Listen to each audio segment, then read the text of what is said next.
Premier départ pour la Belgique où j'étudie le piano et obtiens une formation auditive suivie d'un diplôme en pédagogie. Parallèlement, j'enseigne le solfège et découvre la scène musicale au saxophone.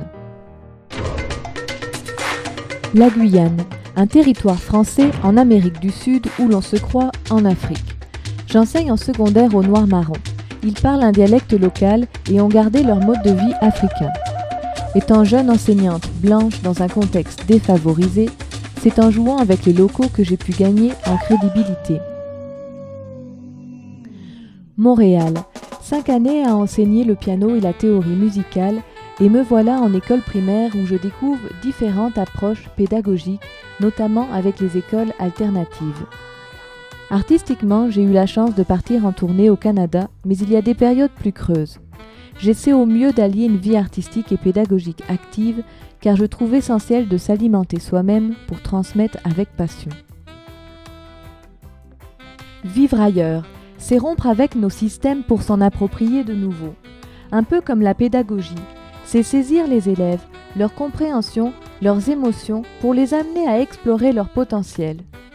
J'aime rendre l'apprentissage facile et motivant. Contribuer à développer l'esprit libre des créateurs de demain me motive. Pourtant, j'ai voulu renoncer à enseigner au primaire.